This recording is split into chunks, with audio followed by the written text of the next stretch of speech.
Good morning, everyone. How's it going? What's up? What's good? There is plenty to talk about. We have the NFL draft that finished about a month ago, which we sadly never got to cover. But we need to get into the present because we're sure that's what you care about more. The big subject today is Lonzo Ball, AD, Anthony Davis. Both have new teams. Well, let's bring in my co-host for that. Logan Hollins. I'm alongside Jared Forsheimer and Drew London. So you know what? I'm going to talk to you, Jared, about Lonzo Ball.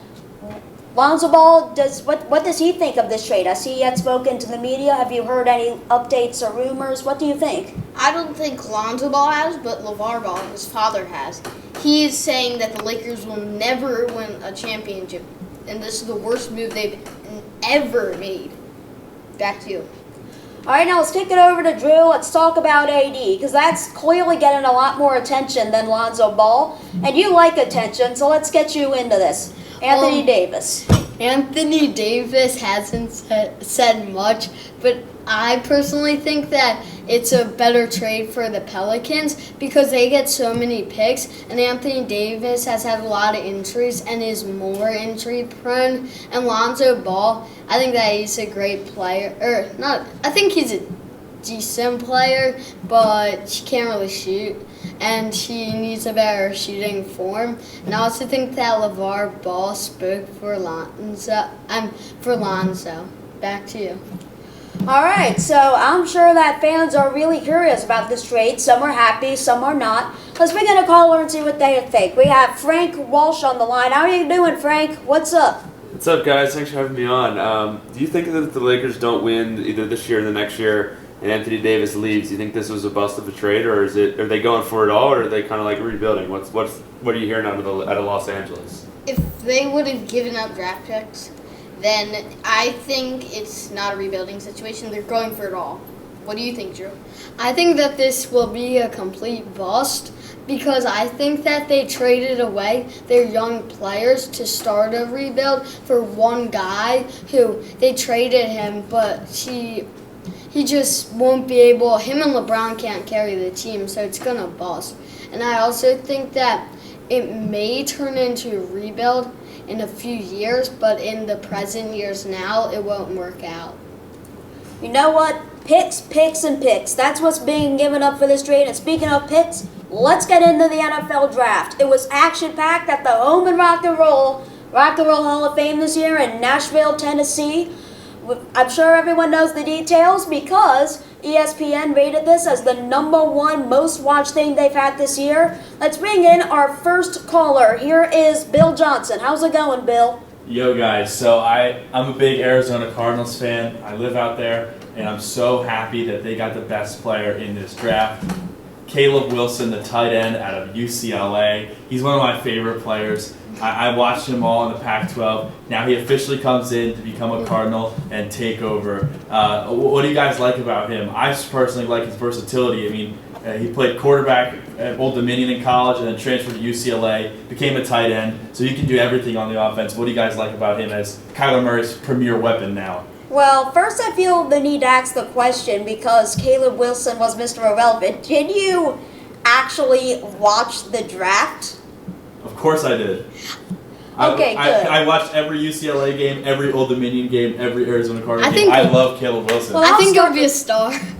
Well, I'm going to start with this one. So we knew in this draft that the Cardinals need to leave with a franchise quarterback out of this. No matter what happens, they got that in Kyler. You all can disagree with me, folks, but that's my opinion. A quarterback had to come out of that draft to be the Arizona Cardinals' beginning of a new era in their franchise. And in the later rounds, I really feel like they were just trying to get as many weapons as they could for Murray. There's Hakeem Butler, Isabella, and then Caleb Wilson, who you brought up, UCLA. And even if Kyler doesn't work out, they got somebody who can play quarterback, Caleb Wilson.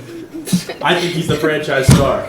Caleb Wilson is better than Kyler Murray at quarterback. Bill, you are truly a comedian. Are you in college right now for stand-up comedy or something? If so, you really need to get started. No, I'm just a big-time Arizona Cardinal fan. I know some folks. I can get you hooked up. I think that Kyle Murray. He's gonna be a bust. He's Yes, definitely he gonna be a is. bust. He's gonna be like Josh Rosen or Josh. I don't even know his name. He's that bad. I think that he's gonna be another bust, and he's gonna be awful used by like the tight end they got. Anyway, what other topics about the NFL draft besides for Caleb Wilson should we talk about? The Ravens drafting Marquise Brown and trading down. What do you guys think about that? You know what? I had a deep feeling deep down inside this heart of mine that the Ravens were gonna get a wide receiver in round 1. I was right. You can't argue with what's deep down in here, and we got a wide receiver. That's it. And you know what? The Ravens were smart enough to say, okay, we're on the clock here at 22. We want to get Marquise Brown. But you know what? We really don't need to get him here. We can get him later and get some more picks from Philadelphia. So you know what? We get our player, we get more picks. What's not to like? I got no opposition. What about you guys? I think that the Cardinals still got the steal.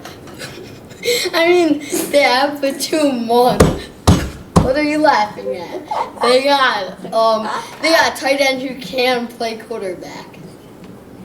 Okay, what do you think about the Eagles side of this deal, Logan?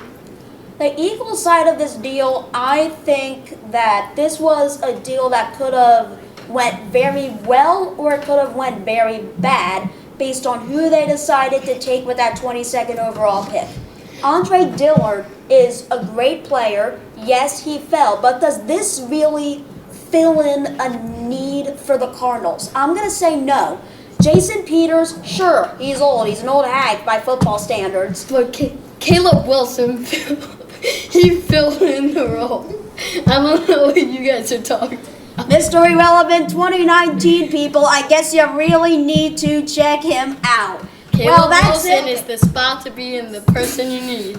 Anyway, we're signing off. Well, that's it for the comedy show for Logan Hollins and Jared Forsheimer and Drew London. This was a sports broadcasting camp